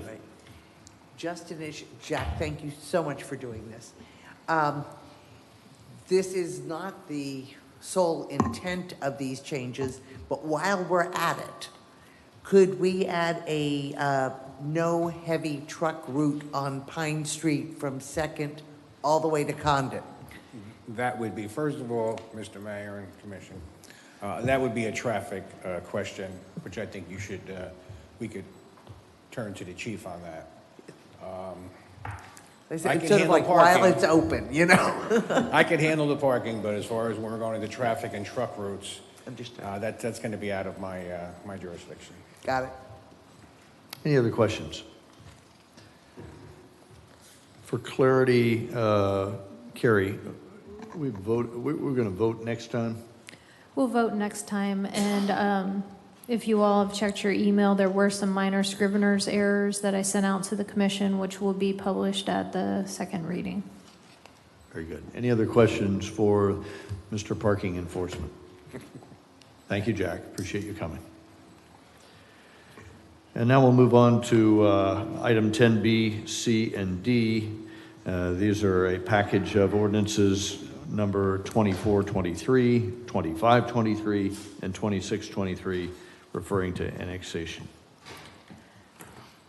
Ordinance number 2423, an ordinance of the City of New Smyrna Beach annexing .25 plus or minus acres of property located on the west side of South Walker Drive, north of Burma Road, addressed as 336 South Walker Drive, providing for redefining boundaries of the city, designating the property within Commission Zone 1, providing for public hearing, providing for required filings, providing for conflicting ordinances, providing for severability, and providing an effective date.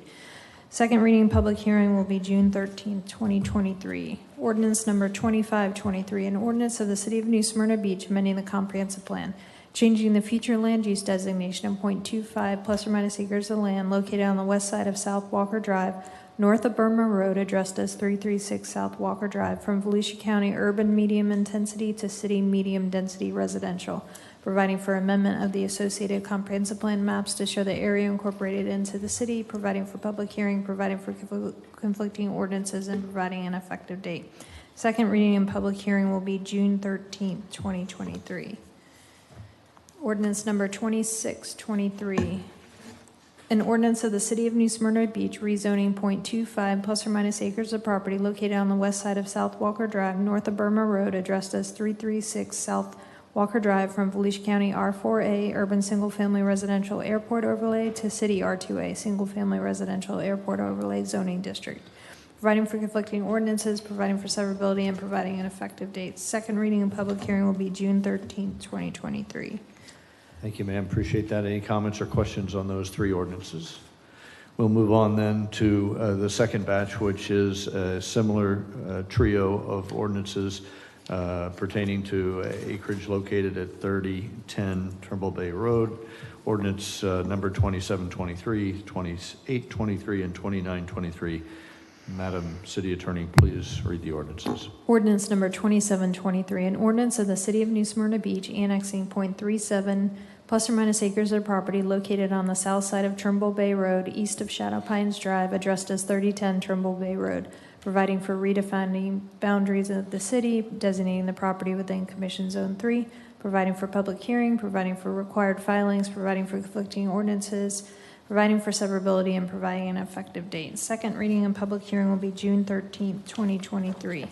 Ordinance number 2823, an ordinance of the City of New Smyrna Beach amending the comprehensive plan, changing the future land use designation of .37 plus or minus acres of land located on the south side of Trimble Bay Road, east of Shadow Pines Drive, addressed as 3010 Trimble Bay Road from Volusia County Rural to City Rural, providing for amendment of the associated comprehensive plan maps to show the area incorporated into the city, providing for public hearing, providing for conflicting ordinances, and providing an effective date. Second reading and public hearing will be June 13th, 2023.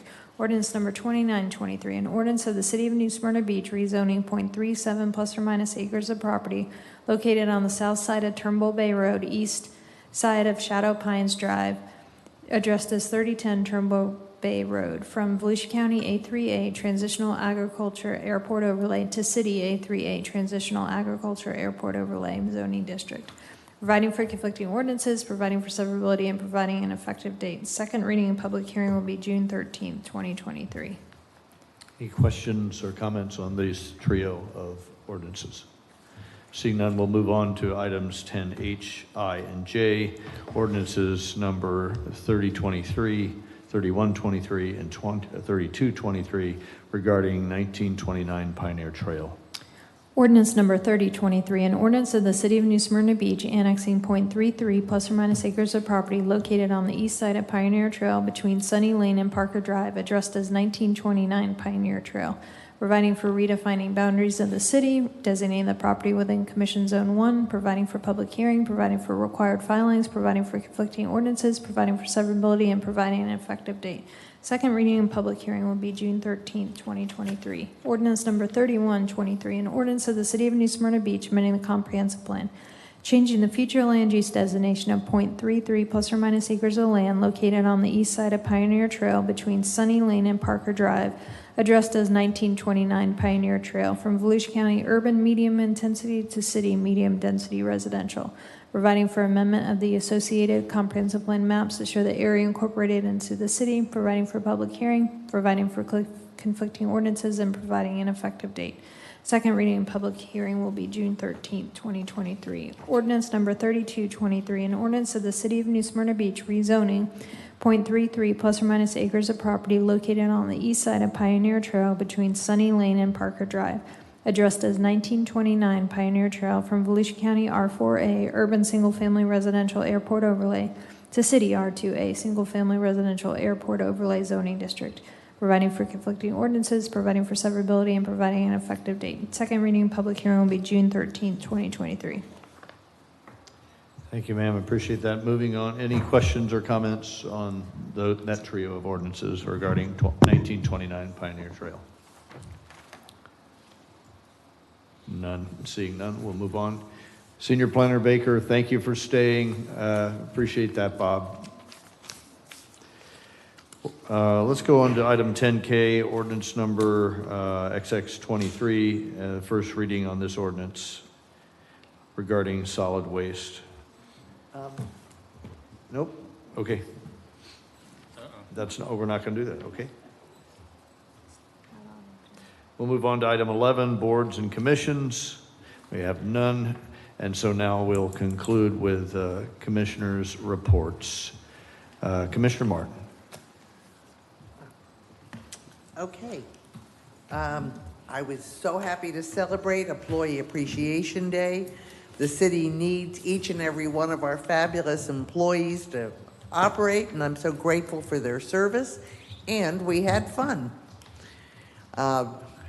Joined a meeting with leaders from various organizations to encourage the Volusia County Council to retain the Cultural Grant Programming Council, and I hope our commission will decide to also encourage the county to do that.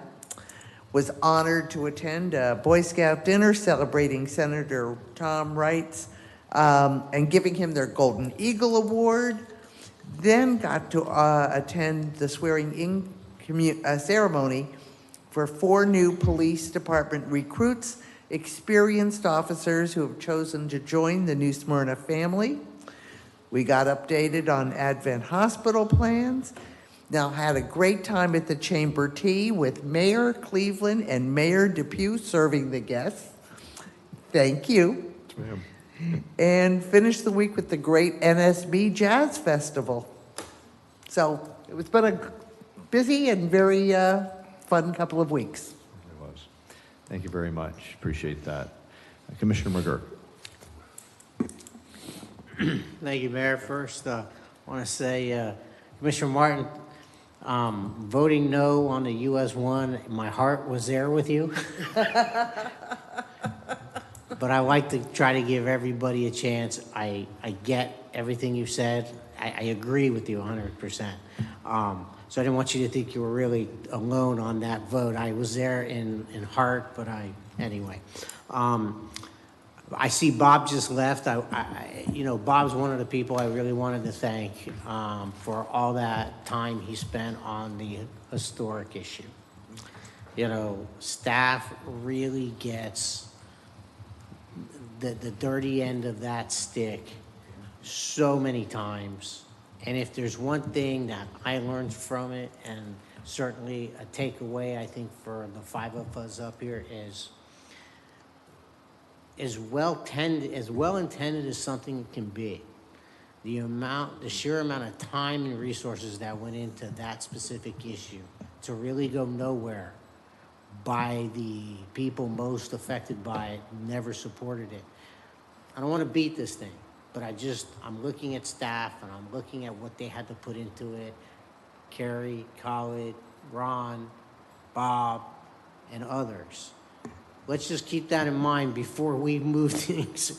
Well intended, but definitely a learning experience for staff, for us, on how probably we should treat their time with a little more respect on that. And I'm certainly one to blame for that. I moved this thing forward when it was requested. So a special thank you to those who spent so much time. A lot of gratitude for all y'all who did this. Thanks, Mayor. Yes, sir. Commissioner Perrine. Tonight was one of the harder meetings because of sunshine. And I didn't like having to do that at all. And I do hope it's good lessons learned for all of us going forward, and that there's 30,000 people in this community, and we don't let special interest groups influence board decisions. And we hear them, and I like hearing them, but then that's the extent of it. For them to have us write ordinances and that type of thing, that's a hard no. And I appreciate all the help that, seeing through all this. And we've got Chapter 50 coming up that we're going to have to contend with after the summer, probably. And that's going to be, more of this in a different light. Yeah. And it's not easy. But one of the things that I did want to question was, I am going to write a letter for the cultural arts myself, and I do support that, and I support our arts, and I don't want those grants taken away. That is a huge value to our community. And I think Commissioner Martin mentioned that, something about us being lobbyists or something like that. I don't know that we need to do that, because everything's going to be a case-by-case situation, but I would encourage everyone to write a letter themselves personally to our county commissioners, and I know I will. And thank you for bringing that up last commission meeting. Very good. Vice Mayor. So I've been to several of these employee appreciations. We had a dinner at one time. This one was a luncheon.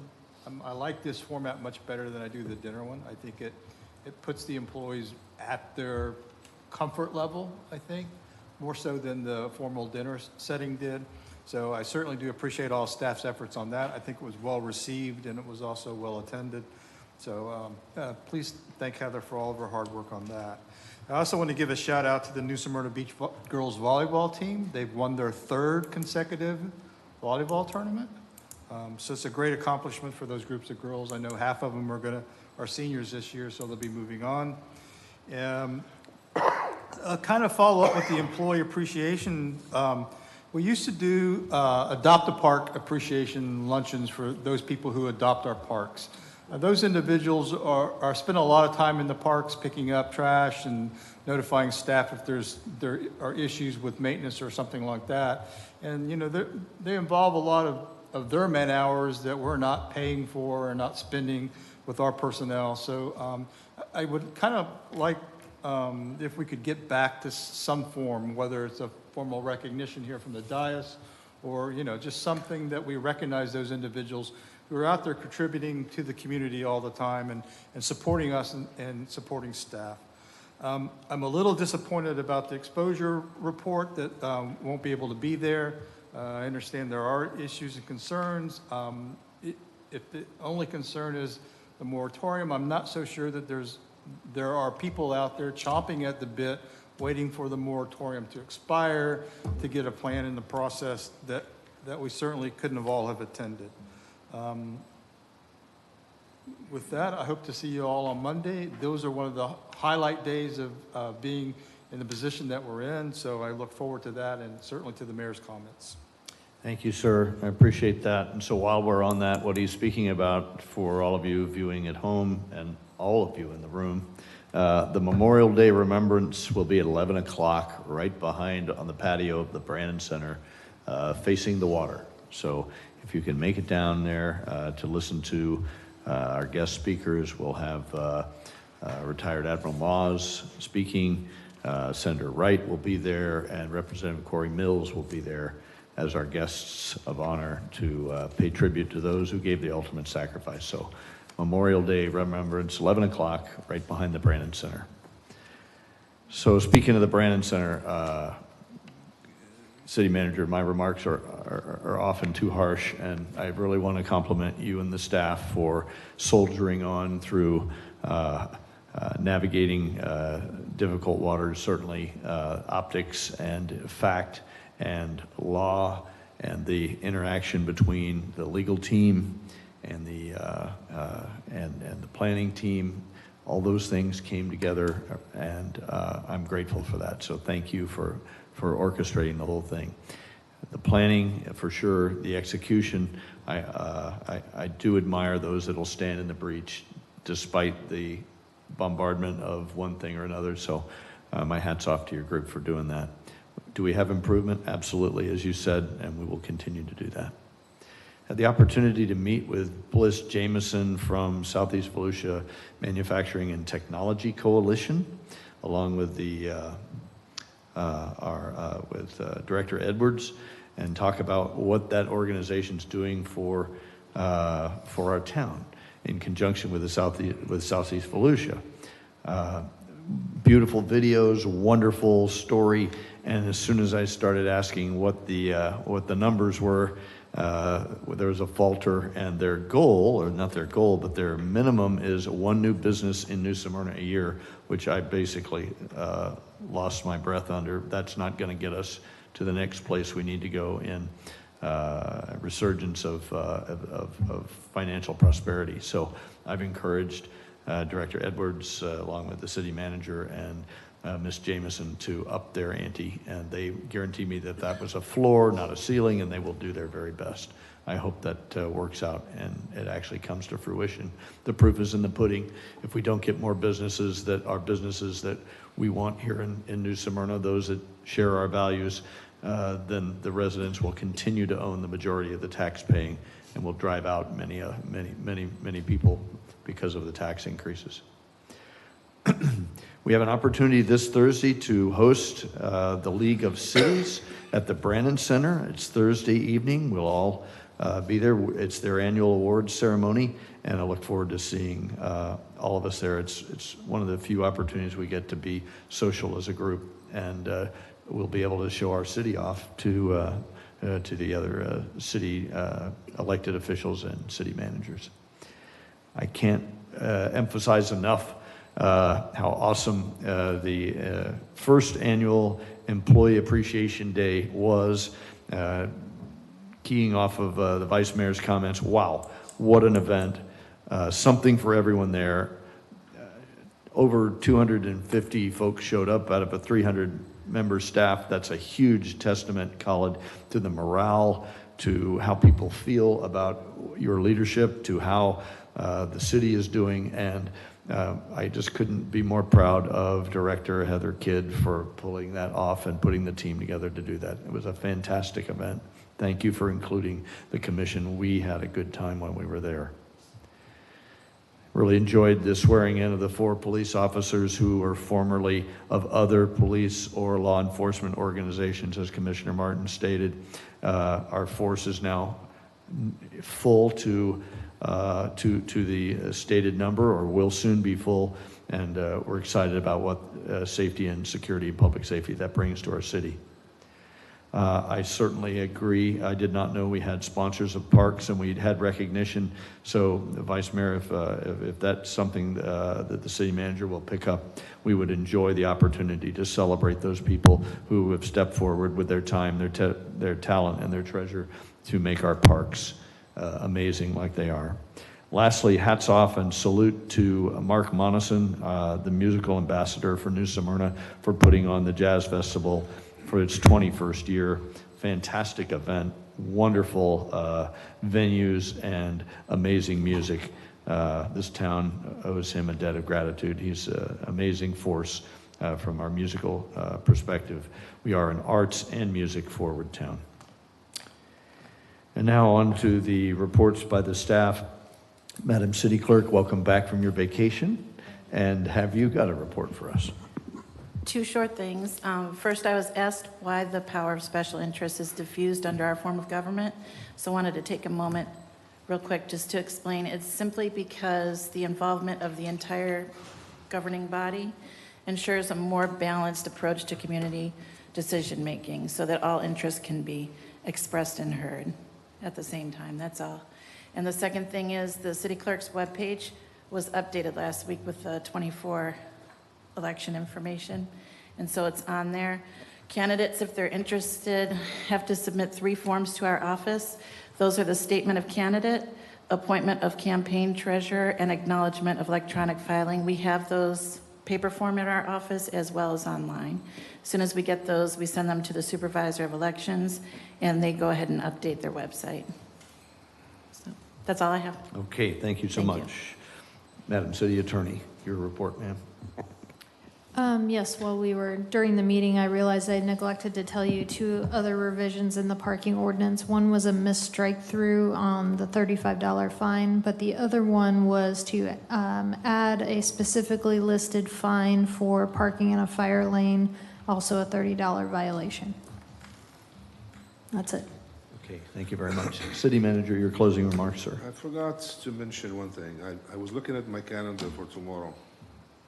Some time ago, either you got an email from the East Central Florida Regional Planning Council, all of you. There is a workshop tomorrow at 9:30 in the morning, and it's regarding hurricane responsibilities for elected officials and administrators. I'm not sure if you saw that email and you registered, because you have to register online, so I don't know if you did that. Anybody has registered for the class? I would do the class, but if No, I know you will do. I'm just saying, have you registered for it? No? Okay. Anyway, class is tomorrow. I was looking at the calendar and I see this, and I know that you guys get the email, I know for a fact, because we all got it. You just have to sign online for it, so. And it's my mistake, I should have probably repeated it for you. I don't know if it's, I think you could attend because they have some limited numbers, but if anybody interested, welcome to do so. I don't know what else to tell you. I'm looking at the calendar and I see it. And I know everybody got the email, so. Thank you, Colin. Anything else as a reminder? Well, I'm just being transparent. No, I appreciate that.